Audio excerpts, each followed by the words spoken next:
Hi guys, good afternoon. So இதயம் serial review பார்த்துடலாமா? Sorry guys, நீ கொஞ்சம் லேட் ஆகி போச்சு. ஸோ என்ன நடக்குது அப்படின்னா, பேரை வச்சாதான் சாரதாம்மா அந்த அது என்னதுன்னு சொல்லுவாங்க, திதி கொடுக்குறதா, அந்த உருண்டையை சாப்பிட மாட்டிருக்குது. அப்போ தமிழ் யாருமா? தமிழ் யாரு? அதாவது தமிழும் ஆதி ரெண்டு பேருமே சேர்ந்து அந்த உருண்டையை வச்சு நீ எடுத்திருந்தேன்னா நீ பாட்டி. நீ தான் ஆரம்பத்திலேயே தமிழை வெறுத்தவ தானே. ஐயோ சாமி, கடைசியில் இவன் ஆதி தான் உன் பையனுக்கு பிறந்த பிள்ளைன்னு சொல்லி நீ நிரூபிச்சிட்டியே தாயே. அப்போ பாரதி கோவப்பட்டதில் தப்பே இல்லை. பாரதி உன் மேலே கோவப்பட்டதில் தப்பே இல்லை, சரியா? நீ சூசைட் அட்டன் பண்ணதில் தப்பே இல்லை. என்னடா ரிவ்யூ பண்ணுறவங்க இப்படி பண்ணுறீங்களே, இப்படி சொல்கிறீங்களேன்னு நினைக்கிறீங்களா? உண்மை தானே கைஸ், நீங்களே யோசித்து பாருங்க. அப்போ தமிழ் யாருங்க? தமிழ் வாசுவோட புள்ள, ஆதியோட புள்ள யார்? ஆதி தானே. இவன் டேரக்டர் எப்படி எடுத்திருக்காருன்னா, எப்படி எடுத்திருக்கலாம் அப்படின்னா, ரெண்டு பேரும் சேர்ந்து அந்த உருண்டையை வச்சுருந்தா நல்லா இருந்திருக்கும். நல்லா நீங்கள் கவனிச்சு பாருங்கள். ரெண்டு பேரும் வெறும் ஆதி மட்டும் வச்சு எடுக்காமல் இருந்தாலும் கரெக்டு தான். தமிழும் பேத்தி தானே, அப்படித்தானே நீ சொல்லிட்டு தெரிஞ்ச. அப்போ ரெண்டு பேரும் சேர்ந்து அந்த உருண்டையை வச்சு எடுக்கிற மாதிரி எடுத்திருந்தாங்கன்னா ரெண்டு பேருமே அந்த பாட்டிக்கு பேத்தி பேரன் அப்படின்னு சொல்லி நம்ம ஒத்துக்கலாம். எப்போ பார்த்தாலும் ஆதியவே எல்லா விஷயத்துலேயும் மூக்கை நுழைச்சி நுழைச்சி நுழைச்சி தமிழை இப்படியே ஒதுக்குற மாதிரியே இருக்குது நாடகத்தில். நல்லா நீங்கள் கவனித்து பாருங்கள், அதான் உண்மை. அப்புறம் ஜி தமிழில் ப்ரோமோலாம் வரும் பார்த்தீங்களா, இதயம் சீரியல் இன்றைக்கி என்ன நடக்க போகுது அப்படின்னு. அந்த ப்ரோமோவில் பார்த்தேன். அந்த ப்ரோமோவில் என்ன நடக்குது அப்படின்னா, எப்போ பார்த்தாலும் இந்த ஆதி ஒருத்தர் கமெண்ட்ஸில் கூட கேட்டிருந்தாங்க, இவனுக்கு வேறு வேலையே இல்லை, எப்போ பார்த்தாலும் இவகிட்டே தான் நீங்கள் யார், உங்களுக்கு எனக்கு என்ன சம்மந்தம், இவகிட்டே கேட்குறத விட இவன் என்ன பண்ணிக்கிட்டு இருக்கிறான் வீட்டில், இவன் என்ன ஆணி பிடுங்குறானா, ஆணியை பிடுங்கிட்டு இருக்கானா, இவன் போய் வெளியில் போய் கண்டுபிடிக்கிறதுல என்ன இருக்குது? ஒன்றுமே ஒரு ஸ்டெப்பு எடுக்கவே மாட்டேங்கிறான். நம்மளுக்கு என்ன ஆச்சு, ஏதாச்சு, நம்ம எதனால் மெமரி லாஸ் பண்ணோம், நம்மளுக்கு என்ன நடந்தது, நம்ம அம்மாவுக்கு என்ன நடந்ததுன்னு ஒரு அக்கறை மண்ணாங்கட்டி எதுவுமே இல்லை. ஒரு அக்கறை மண்ணாங்கட்டி எதுவுமே இல்லை. சும்மா தின்னுட்டு வீட்டில் உட்காந்து தூங்கிட்டு ஆஃபீஸ் போகவும், மித்ரா கூட ஜால்ரா போடவும், பாரதி கூட சேர்ந்து கும்மாளம் போடவும், அந்த குழந்தைங்களோட சேர்ந்து விளையாடுறதுக்கு இதுக்கே உனக்கு நேரம் பற்ற மாட்டேங்குது. எப்போ பார்த்தாலும் இந்த கன்சிமிட்டி பொம்மைக்கிட்டேயே போய் நின்றுக்கிட்டு அந்த அம்மா நடிக்கிறத பார்க்கணும். ஆதி சார் 7 தடவை கண்ணை சிமிட்டிட்டு உட்காந்துட்டு இருக்குது. சொல்லுங்கள் ஆதி சார், என்னங்க சார் வேணும்? பால் வேணுமா, டீ வேணுமா, காஃபி வேணுமா, பூஸ்ட் வேணுமா, ஆலிஸ் வேணுமான்னு கேட்குற மாதிரி சொல்லுங்கள் ஆதி சார்.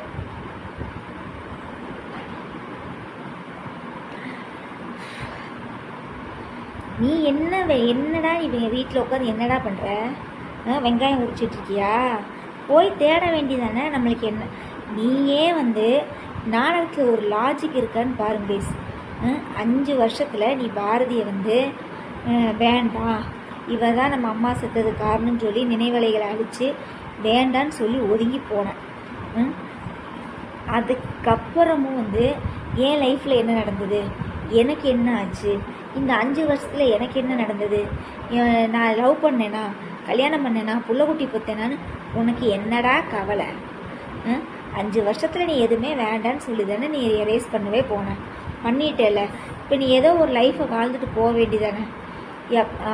சாமி சாமி வந்துச்சாமா, சாமி இவங்க 2 பேர்த்தையும் சேர்த்து வைக்க ட்ரை பண்ணுதாம்மா. யார்கிட்டடா காது குத்துறீங்க? நாங்களாம் காது குத்தி பல வருஷங்கள் ஆகுதுடா. உண்மையிலே இதயம் சீரியல் நினைக்க கிளிக்கலான்னு தான் கேஸ் இருந்தேன். எனக்கு அப்படி ஒரு இரிட்டேட்டிங்காக இருந்தது. நீங்கள் யார் என்ன வேணாலும் நீங்கள் கமெண்ட்ஸில் கழுவி ஊற்றுங்க, ஐ டோன்ட் கேர். நீங்களே மனசாட்சியை தொட்டு நீங்கள் நாடகம் பாருங்கள். அந்த நாடகத்தில் ஏதாவது லாஜிக் இருக்குதா? சரி, இவன் எரேஸ் பண்ணிவிட்டு மறுபடியும் வர்றானா? இவன் என்ன செஞ்சா, எனக்கு ஆதி வேண்டாம், யார் வேண்டாம், எனக்கு குழந்தைங்களே போதும், நான் குழந்தைங்கள தனியாக வச்சு நான் வளர்த்துக்கிறேன்னு சொல்லி வாழ்ந்தவ தான் யார்? இந்த பாரதி பூமுட்டை.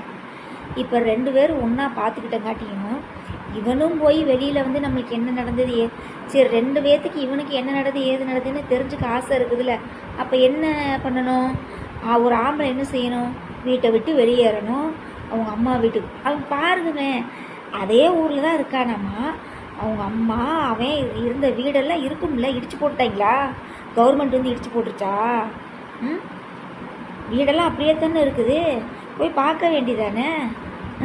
உங்கள் அம்மா கூட வாழ்ந்தது இறந்தது அந்த ஃபோட்டோவெல்லாம் வச்சு கும்பிட்டாரே ராசத்தோரை, அங்கெல்லாம் போய் பார்க்க வேண்டியதானே? சும்மா வீட்டில் உட்காந்துக்கிட்டே சொரிஞ்சுக்கிட்டே உட்காந்துருக்கான் பாரதியவே. நீங்கள் எனக்கு என்ன வேணும்? உனக்கு பாட்டி வேணும் போ வெங்காயம். உங்களுக்கு எனக்கு என்ன உறவு முறை? வெங்காய உறவு முறை. கட்டு பேத்துறாங்க மயிலாட், கட்டு பேத்துறாங்க. அப்பா சாமி. அப்புறம் வேற என்ன? அவ்வளோதான் கேஸ், வேற ஒன்றும் இல்லை. ஒன்றும் சொல்லிக்கிற மாதிரிலாம் இதயம் சீரியல் அப்படின்ற மாதிரி தான் இருக்குது. தமிழை வந்து ஒதுக்குறாங்க, அது மட்டும் நல்லா தெரியுது கேஸ். ஏன்னா எனக்கு தெரிஞ்சு இவன் பாரதியோடு சேர்றது கூட 2வது பட்சம்தான். எனக்குலாம் அதெல்லாம் சுத்தமாக விருப்பமே இல்லை. சரிங்களா? இவன் வந்து இந்த தமிழுக்கும் இந்த சின்ன பையன் ஆதிக்கும் அவங்க அப்பாவாக இருந்தானா கூட போதும், அந்த மாதிரி தான் இருக்குது தோணும். இவன் ஒரு பூமூட்டையை நடிக்க வச்சு நடிக்கவும் தெரியல, ஒரு மண்ணாங்கட்டியும் தெரியல. எல்லாத்துக்கும் ஒரே நடிப்பு, ரியாக்ஷன், ஒரு அளவும் தெரிய மாட்டேங்குது. அப்புறம் வேற என்ன? ஓகே, இனி இதயம் சீரியல் அவ்வளோதான். நீ ரிவ்யூ பண்ணியாச்சு. நீ இதில் ரிவ்யூ பண்ணுறதுக்குலாம் ஒன்றுமே இல்லை. என்னை பொறுத்தளவு இதயம் சீரியல் வேஸ்ட் ஆஃப் டைம். அப்புறம் இன்னொரு விஷயம் என்னென்னா, தமிழ் பாப்பாவை ஒதுக்கப்படுகிறாள், அது மட்டும் நல்லா தெரியுது. எல்லா விஷயத்துலையுமே தமிழ் வந்து ஒதுக்கப்படுறான், அது மட்டும் எனக்கு ஆதியத்தான் முன்னிலையிலேருந்து கொண்டு வர்றாங்களே ஒழிய தமிழை வந்து பின்னாடி தான் தள்ளுறாங்க. சரிங்களா? ஒரு நல்ல டைரக்டராக ஒரு நல்ல கதையாக இருந்தால் என்ன செஞ்சுருக்கணும்? 2 குழந்தைங்களும் சேர்ந்து வந்து பிண்டத்தை வச்சு அவங்க பாட்டிக்கு வச்சுருந்தா அந்த அம்மா வந்து காக்கா ரூபத்தில் வந்து எடுத்து திங்கிதுன்னு நம்ம சொல்லலாம். உங்கள் பேரை வந்து வைக்கணுமாமா. அப்போ தமிழ் யார் ராசாத்தி? சரி, ஓகே. அப்புறம் வேறு மற்ற சீரியல்லாம் வந்து பார்த்தீங்கன்னா, கார்த்திகை தீபம். கார்த்தி வந்து இன்னும் கொஞ்சம் சுறுசுறுப்பாக நடித்தா நல்லாயிருக்கும். கார்த்தி எப்போ பார்த்தாலும் பின்னாடி கையை கட்டிக்கிட்டே இப்படியே நின்றுக்கிட்டே இருந்தால் நல்லாவே இல்லை. உடம்புல ஏதாவது ஒரு அசைவோ ஏதாவது ஒரு கெத்தோ ஒரு நல்லா பார்க்குற மாதிரி இருந்தால் நல்லாயிருக்கும். மற்ற வேறு சீரியல் மத்தியான சீரியலில் சொல்லிடலாமா? வாரிசு சூப்பராக போயிட்டுருக்கு, எக்ஸலண்ட்டாக போயிட்டுருக்கு. அப்புறம் வேற என்ன? மனசெல்லாம் நான் பார்க்குறதே இல்லை கைஸ். ஓயாமல் தாலி கட்ட வேண்டியது, வானதி பிரிஞ்சு ஓட வேண்டியது, இங்கிட்ட நந்தினி பிடிங்கிட்டு எங்கிட்ட ஓடுறா. அது என்ன கதையா? அது மனசெல்லாம் எவன்டா எடுக்கிறா? அதுக்கப்புறம் வேற என்ன சீரியலு? மௌனம் பேசியதேன்னு நான் பார்க்கல கைஸ். அது என்னமோ சாமி அது இதுன்னு கொண்டு வந்து நம்ம போட்டு அறுக்குறாங்க, அதனால் அதுவும் பார்க்குறதில்ல. அப்புறம் வேற என்ன? சலங்கை ஒளிலாம் நாடகமே இல்லை. அதுக்கப்புறம் வேற என்ன? நான் சாயந்தரம் போகிற சீரியலில் வந்து மாறி நான் பார்க்கவே மாட்டேன், எனக்கு சுத்தமாக பிடிக்காது அந்த சீரியலு. அப்புறம் வந்து கெட்டி மேளம் தேவையில்லாமல் சிவராமனை சாகடிச்சு இவங்க என்னத்த கதையை தூக்கி நட்டமாக நிப்பாட்ட போகிறாங்கன்னு தெரியல. இனி வெற்றியும் அதே மாதிரி தான். என் கைஸ் தகப்பேன் முடியாமல் இருக்கிறான், தட்டு தடுமாறி நடந்துக்கிட்டு இருக்கிறான். அந்த நேரத்தில் தான் ஃபோன் வருதுன்னு இந்த லூசு பைக்கி தொலைச்சி போய் தனியாக நின்று ஃபோன் பேசிகிட்டு இருக்கிறான். அவங்க அப்பையும் கூட நின்று ஃபோன் பேச வேண்டியதானே? இவன் இங்கிட்டு ஃபோன் பேச போனோன்னு இவன் இங்கிட்டு ஆட்டோவில் பிடிங்கி ஓடியாச்சு. ஐயோ சாமி, பார்க்குறவங்க எல்லாத்தையும் முட்டாளாக்குறீங்கடா. அப்புறம் சாயா சிங்கெல்லாம் வேஸ்ட்டு. ஐ மீன் சாயா சிங்குங்கிற துளசி கேரக்டர் தானே வேஸ்ட்டு. இனி அவ்வளோதான். நீ மகேஷை யார் கேள்வியாப்பா? அது கெத்தாக ஒரு ஆம்பளையை வந்து துளசிக்கு அப்பாவை நடிக்க வச்சுருந்தா தெரியாது. ஒரு வீர சீரமாக ஒரு காரசாரமாக அந்த கேரக்டர் இருந்தால் மகேஷை வந்து எதிர்க்கலாம். சும்மா சோப்பலாங்கியாட்ட குடும்பத்தை பார்க்குறாப்பா அப்படின்னு நடிக்க வச்சா செத்து தான் போகணும். அப்புறம் இந்த சைடு வெயிட்டாக இருக்குது, வில்லன் சைடு வந்து வெயிட்டாக இருக்குது, ஹீரோயிசம் சைடு டவுனாக இருக்குது கெட்டி மேளம். அதான். அப்புறம் வேற என்ன?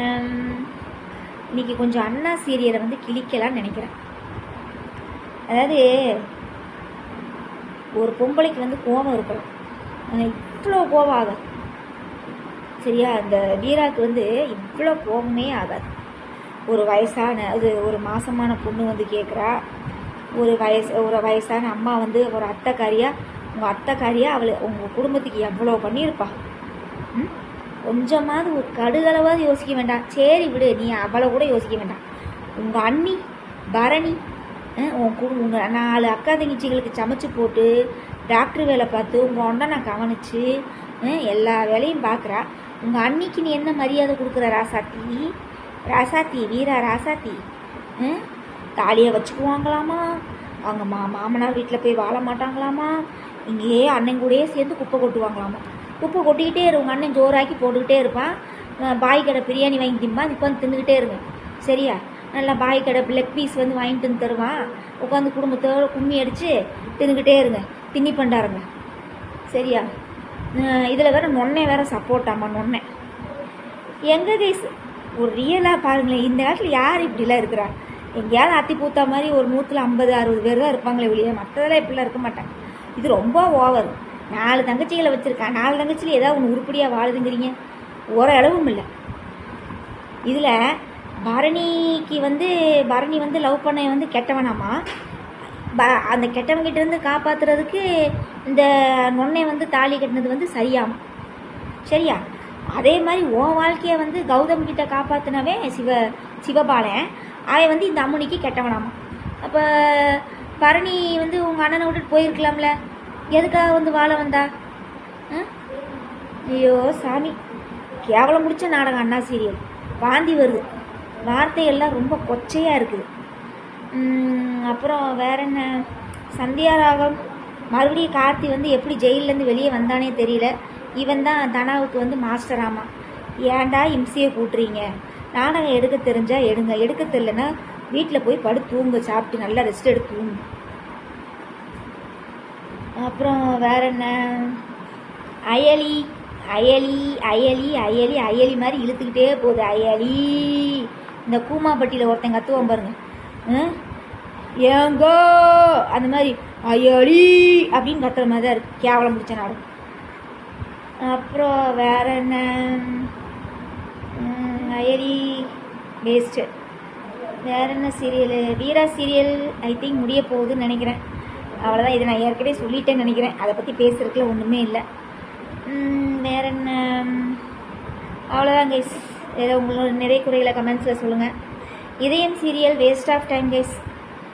வேறு ஏதாவது சீரியலை பற்றி போட சொல்லுங்கள், நம்ம போடலாம். இது ரொம்ப மொக்க போடுது. சரிங்களா? மொக்கையிலும் மொக்க, சரியான மொக்க இதயம் சீரியல். அப்புறம் வேற என்னப்பா? வேறு எதோ சொல்லலான்னு நினச்சேன். இந்த சிங்கிள் பசங்களா, அது என்ன ப்ரோக்ராம்னே தெரியல, என்ன கன்றாவினே தெரியல. ட்ரெஸ் கோடிங்கெலாம் சரியே இல்லை, ரொம்ப கேவலமாக இருக்குது. அந்த ப்ரோக்ராமே ரொம்ப கேவலமாக இருக்குது, ரொம்ப அரகண்ட்டாக இருக்குது. எனக்கு சுத்தமாக பிடிக்கல. ப்ரோமோ போடுறாங்க, கேவலமாக இருக்குது, ரொம்ப கேவலமாக இருக்குது. என்ன ப்ரோக்ராம் அதெல்லாம்? முதல்ல சிங்கிள் பசங்கன்றது என்ன அர்த்தம்? முதல்ல சிங்கிள் பசங்களாக இருக்கிறவங்களுக்கு வந்து நீங்கள் பொண்ணு தேடி வைக்கிறீங்களா? இல்லை, எங்களுக்கு புரியல. அதோட கான்செப்ட் என்ன, அதோட கண்டென்ட் என்ன? போது அந்த சிங்கிள் பசங்க அப்படின்றதுக்கு என்ன மீனிங்கு? கல்யாணம் ஆகாத பசங்களை கூட்டிகிட்டு வந்து ப்ரோக்ராம் பண்ணுறீங்களா? நாடகத்தில் நடிக்கிற சீரியல் அந்த ஹீரோயின்களாம் வச்சு பொண்ணு தேடி மாப்பிள்ளைக்கும் பொண்ணும் கல்யாணம் பண்ணி வைக்கிறீங்களா? இல்லை என்ன கான்செப்டில் நீங்கள் அந்த ப்ரோக்ராம் நடத்துகிறாங்கன்னே தெரியல. சிங்கிள் பசங்களாமா, கேவலமாக இருக்குது. அப்புறம் இந்த வாரம் சரிகமப்பால் நம்மளோட கேப்டன் விஜயகாந்தோட செலிப்ரேஷன் ரொம்ப பிடிச்சமான ஒரு ரவுண்டு எனக்கு. நேற்று வந்து நம்மளோட கேப்டன் விஜயகாந்தோட பிறந்தநாள். ஸோ ரொம்ப எனக்கே தெரியல கைஸ். நான் யூடியூப்பில் பார்க்கும்போது தான் கேப்டன் பிரபாகரன் ரீரிலீஸ்ன்னு போட்டு வந்துச்சுங்களா, பார்த்தங்காட்டி ரொம்ப சந்தோஷமாக இருந்தது. கேப்டன் பிரபாகர்லாம் என்ன மாதிரி படம் தெரியுங்களா? செம மாஸ் படம். அந்த காலத்துலேயே மிரட்டியிருப்பார் ஆர்கே செல்வமணி. சூப்பராக இருக்கும், எக்ஸலண்ட்டாக. ஸ்டண்ட்டுன்னா பார்த்தீங்கன்னா எல்லா ஸ்டண்ட்டும் ஒரிஜினலாக பண்ணியிருப்பாங்க நம்ம விஜயகாந்த் சார். செமையாக இருக்கும், மாஸ் ஹீரோ. இப்போல்லாம் அந்த மாதிரிலாம் ஹீரோலாம் யாருமே இல்லை. நிறைய பேர் பேட்டி எடுத்திருந்தாங்க, நிறைய பேர் நிறைய கருத்துக்களை சொல்லியிருந்தாங்க. நான் பார்த்துட்டே தான் இருந்தேன், ரொம்ப பிடிச்சிருந்துச்சி எனக்கு. உண்மையிலே ரொம்ப மக்களாகிய நம்ம எல்லாருமே அவரை ரொம்பவே மிஸ் பண்ணிட்டோம். அதான் இனிமேல் நம்மளுக்கு கடவுளாக இருந்து அவரை தமிழ்நாட்டை வந்து அவர் வந்து காப்பாற்றணும், அவ்வளோதான். ஓகே, அவருக்கு வந்து நான் late wishes. Happy birthday captain sir, I miss you captain sir. அப்புறம் வேறு என்ன? எனக்கு விஜயகாந்த் ரொம்ப பிடிக்கும் கைஸ். எங்கள் தாத்தாவுக்கு, எங்கள் வீட்டில் இருக்க எல்லாத்துக்குமே விஜயகாந்த் வந்து ரொம்ப பிடிக்கும். ரொம்ப நல்ல மனிதர், அற்புதமான மனிதர், தங்கமான மனிதர், சூப்பர். அதாவது சில பேர் வந்து படங்களில் ஹீரோவாக இருப்பாங்க, இவர் படத்துலேயும் மாஸ் ஹீரோ, ரியல் லைஃப்லேயும் மாஸ் மாஸ் மாஸ் ஹீரோ, செம. ஓகே, வேறு என்னப்பா? நாளைக்கு இதயம் சீரியல் கிடையாது, நாளைக்கு ஞாயிற்றுக்கிழமை வேறு, நீ மண்டே தான் இதயம் சீரியல். மண்டே பார்க்கலாமா? ஓகே, பாய்.